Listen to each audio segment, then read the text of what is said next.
Hello friends, আমি পায়েল সেন আর আপনারা দেখছেন পায়েল সেন ইউটিউব চ্যানেলটি।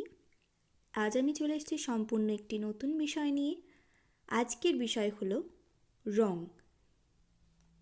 ফ্রেঞ্চ ভাষায় এই রঙের উচ্চারণ আমরা কিভাবে করে থাকব। লাল, নীল, হলুদ, সবুজ, গোলাপি এই রঙগুলির ব্যবহার আমাদের দৈনন্দিন জীবনে লেগেই থাকে এবং ফ্রেঞ্চে এই রঙগুলির উচ্চারণ, বানান কীরকম সেটি আজকের বিষয়বস্তু। Les couleurs. রং। ফ্রেঞ্চ ভাষায় রেড বা লাল রঙকে বলা হয় ROUGE। Rouge. ফ্রেঞ্চ ভাষায় পিঙ্ক বা গোলাপি রঙকে বলা হয় ROSE। Rose. ফ্রেঞ্চ ভাষায় ইয়েলো বা হলুদ রঙকে বলা হয় JAUNE। Jaune. কমলা বা অরেঞ্জ রঙকে বলা হয় ORANGE। Orange. ব্রাউন বা বাদামি রঙকে বলা হয় MARRON। Marron. সিলভার বা রূপোলি রঙকে বলা হয় ARGENT। Argent. এই কালারগুলির ক্ষেত্রে পুরুষবাচক বা স্ত্রীবাচক উভয় ক্ষেত্রেই বানানের কিন্তু কোনো পরিবর্তন হয় না, কিন্তু কিছু কালার আছে যে কালারগুলির ক্ষেত্রে পুরুষবাচক এবং স্ত্রীবাচক হিসেবে তাদের বানানের কিন্তু পরিবর্তন হয়। চলুন দেখে নিই সেই কালারগুলি। এখন যে রঙগুলি আমরা দেখব, এই রঙগুলি পুরুষবাচক এবং স্ত্রীবাচক শব্দ অনুসারে তাদের নিজস্ব বানানের পরিবর্তন ঘটতে থাকে।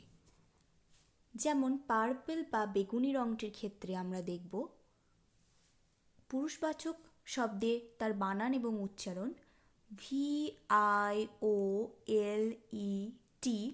Violet. স্ত্রীবাচক শব্দের ক্ষেত্রে দেখব VIOLETTE। Violette. ব্ল্যাক বা কালো এই রঙটির ক্ষেত্রে পুরুষবাচক শব্দের ক্ষেত্রে বানান হবে NOIR। Noir. স্ত্রীবাচক শব্দের ক্ষেত্রে NOIRE। Noir. এই শব্দটির ক্ষেত্রে আমরা দেখব বানান কিন্তু পরিবর্তন হচ্ছে, উচ্চারণ সেইভাবে পরিবর্তন হচ্ছে না। NOIR এবং স্ত্রীবাচক ক্ষেত্রে দেখব আমরা NOIRE। হোয়াইট বা সাদা রঙটির ক্ষেত্রে দেখব পুরুষবাচক শব্দে BLANC। Blanc. স্ত্রীবাচক শব্দের ক্ষেত্রে দেখব BLANCHE। Blanche. গোল্ডেন বা সোনালি রঙটির ক্ষেত্রে দেখব পুরুষবাচক শব্দে DORE। Doré. স্ত্রীবাচক শব্দের ক্ষেত্রে দেখব DOREE। Doré. এখানে ই এর মাথায় অ্যাকসেন্টটা দিতে কিন্তু আমরা ভুলব না।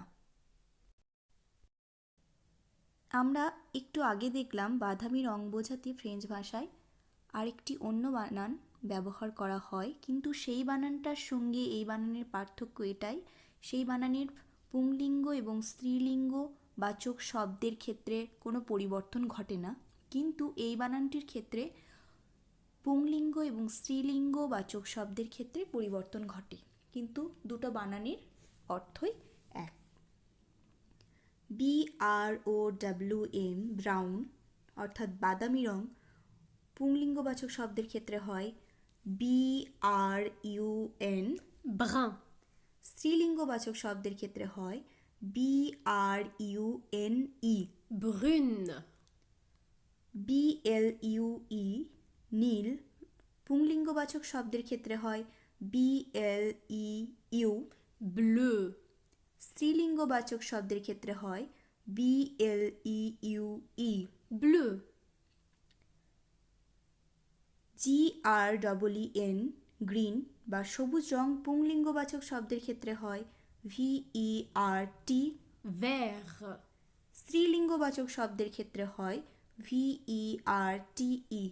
verte, GRAY গ্রে বা ধূসর রং পুংলিঙ্গবাচক শব্দের ক্ষেত্রে হয় GRIS। gris, স্ত্রীলিঙ্গবাচক শব্দের ক্ষেত্রে হয় GRISE। grise, তো এই গেল কিছু প্রয়োজনীয় রঙের নাম এবং ফ্রেঞ্চ ভাষায় সেই রঙগুলির উচ্চারণ এবং পুংলিঙ্গ এবং স্ত্রীলিঙ্গ বিশেষে সেই রঙের উচ্চারণ এবং বানানের পার্থক্য। আজকের ভিডিওটি আমি এখানেই শেষ করব। আমার ভিডিও যদি আপনাদের ভালো লেগে থাকে তাহলে অবশ্যই আমার চ্যানেলটিকে সাবস্ক্রাইব করবেন এবং প্রচুর লাইকস করবেন, কমেন্ট করবেন। ভালো থাকবেন, সুস্থ থাকবেন। আজকের মতো টাটা।